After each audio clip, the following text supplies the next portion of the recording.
Awalnya aku percaya seperti itu. Jadi untuk itu aku bilang terima kasih COVID, karena maksudnya you're trying to save yourself, you're trying to save the earth gitu. Diperjuangkan, lalu diberikan, lalu harus diperjuangkan lagi agar kepercayaan itu tetap ada di situ gitu. Itu kan makanya aku agak lebih tua daripada usiaku ya, karena aku ada life plan. Insya Allah, alhamdulillah saya akan akhirnya berangkat ke Amerika tahun depan, mau pindah ke sana.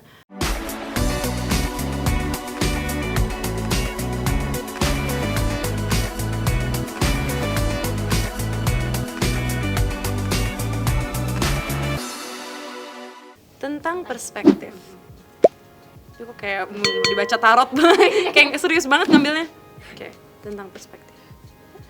Kalau COVID-19 adalah manusia, apa yang akan kamu katakan atau lakukan padanya?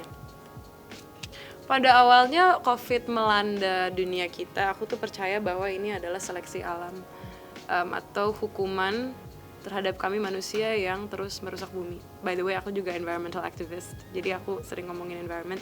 Dan maksudnya dari awal pertama kali COVID muncul, dan dia itu dalam 1 minggu kita PSBB, langit sudah sangat clear. Terus aku nyadar, kayaknya ini adalah antibody dari bumi kita. Jadi kan kalau misalnya kita luka gitu kan pasti ada darah putih kan. Nah COVID ini tuh sebenarnya darah putih punya bumi terhadap kita, virus bumi gitu. Awalnya aku percaya seperti itu. Jadi untuk itu aku bilang terima kasih COVID, karena maksudnya you're trying to save yourself, you're trying to save the earth gitu. Tapi mungkin kalau untuk sekarang cukup ya. Cukup. Maksudnya sudah banyak sekali impact yang very very sad. Saya juga sendiri mengalaminya, keluarga dekat saya yang passed away because of COVID gitu. Dan maksudnya pengurangan populasi yang signifikan juga. Tapi mau gimana pun itu, saya observe dari manusia juga, oke, kita mengalami ini, tapi itu ada perubahan terhadap cara kita memperlakukan alam, cuman hanya waktu masa-masa genting. Sekarang seperti kayak balik lagi gitu. Jadi maksudnya udah di titik itu, I don't really know what to say sih maksudnya. Ya semoga dengan ada COVID kita semua menjadi lebih baik lagi kepada bumi dan kepada diri kita sendiri. Tapi for COVID, I say please enough gitu loh, karena kayak maksudnya kerasanya kayak 2 tahun terakhir itu the world stops ya a little bit gitu. Jadi semoga kita bisa coexisting lah in a way yang bagus buat diri kita dan bumi juga. Apakah kepercayaan itu diberikan atau diperjuangkan dan mengapa? I think kepercayaan itu diperjuangkan, lalu diberikan, lalu harus diperjuangkan lagi agar kepercayaan itu tetap ada di situ gitu. Untuk meraih kepercayaan orang itu nggak singkat dan nggak mudah gitu. Jadi we have to fight for that, we have to gain their trust. Dan setelah mereka memberikan kepercayaannya, kita juga harus memperjuangkan agar kepercayaan itu tetap ada. Jadi ini sebenarnya kayak siklus. Menurutmu apakah usiamu sekarang sesuai dengan usia jiwamu? Mengapa? Oke, aku umur 19 tahun. 20 sih, tapi kita bilang aja 19. Karena 20-nya baru 2 bulan. Jadi kita bilang aja saya umur 19, oke?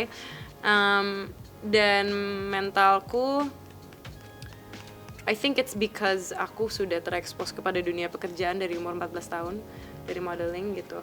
Dan hal-hal yang aku pelajarin di sekolah juga sangat serius gitu kesannya, karena aku belajar politik, aku ketua OSIS gitu. Jadi dari awal tuh memang I have to menumbuhkan leadership skills, dan juga dengan orang tuaku yang sangat dengan begitu detail dan kerasnya membesarkan aku merasa jiwaku tua banget sekarang. Maksudnya aku sangat wanti-wanti, very careful terhadap everything I do, especially health gitu.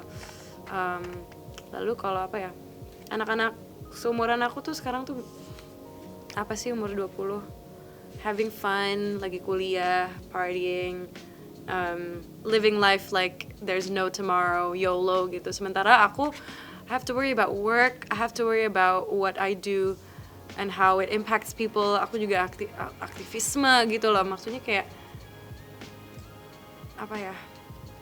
ya itu pikiran aku kerjaan dan kuliah secara akademik. Maksudnya I don't have time to have fun that much, dan me time yang aku punya itu aku habiskan dengan sahabatku atau nggak pacarku, dan yang kita lakukan adalah nonton, cuddling, udah gitu. Like, tapi karena dari itu nggak menyesali kan Kak hingga akhirnya tumbuh seperti ini? no, itu kita semua mempunyai apa ya, ada downsides and good sides to it. Yang good sides buat aku adalah alhamdulillah udah bisa sedikit mapan dengan diri sendiri. Jadi kalau mau have fun sesuai dengan usia aku bisa membiayai itu sendiri dengan uangku gitu loh. Tidak lagi menggunakan duit orang tua gitu ya. Cuman downsides-nya ya itu, aku cuma bisa have fun, mungkin traveling beberapa kali setahun gitu. Sementara yang kalau misalnya anak-anak lain seusia aku mungkin they can do that every single day atau every single month gitu. Tapi aku harus cari hari libur dari pekerjaan atau hari libur dari kuliah atau apapun itu. Apa yang ingin dikenang dari seorang Kak Alana? Aku ada life plan. Tuh kan makanya aku agak lebih tua daripada usiaku ya, karena aku ada life plan. Oke, sebenarnya awalnya life plan itu aku setelah lulus dari SMA umur 17 itu langsung kuliah di Amerika. Tapi aku gap year dulu karena aku juga nunggu funding, terus akhirnya tiba-tiba dapat kerjaan di sini. Ya udah, itu bagus buat funding juga, buat nabung lalala. Dan rencananya insya Allah, alhamdulillah saya akan akhirnya berangkat ke Amerika tahun depan. Mau pindah ke sana, mau sekolah film karena mau jadi sutradara atau sinematografer gitu. Jadi ya itu, tahun depan saya umur 20 pindah ke Amerika. Itu 20-25 itu career first. Jadi saya ingin membangun karir saya sebagai sutradara maupun performer. 25 semoga bisa mencapai pencapaian yang lumayan signifikan buat saya. Itu adalah pencapaian khusus yang ingin saya capai. Living in America juga. Lalu setelah itu, then I can, maksudnya kalau misalnya sampai 25, ya contingency sampai 28 lah. Itu kan habis itu baru boleh fokus on maybe love and friends gitu. I hope to meet somebody karena aku pengen nikah, tapi nikahnya umur 33. Oke. Kenapa tidak dianggap Nggak tahu, aku pokoknya I just woke up one day I'm like, oke, aku bakal nikah umur 33. Oke. Karena aku career first banget orangnya gitu loh. Aku nggak bakal pernah settle down dan nikah or settle for anything sebelum aku puas dengan karirku. Bukan puas, maksudnya sebelum aku mencapai goal-goal yang aku inginkan di dalam aspek karir. Lalu nikah, aku nikahnya pingin garden party di New York.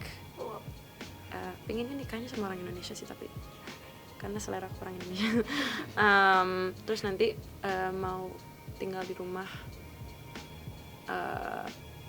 Habis nikah setahun dulu traveling the world karena my family kayak gitu, Kak, you have to travel, harus sailing. Mereka bilangnya sailing pakai sailboat. Oke.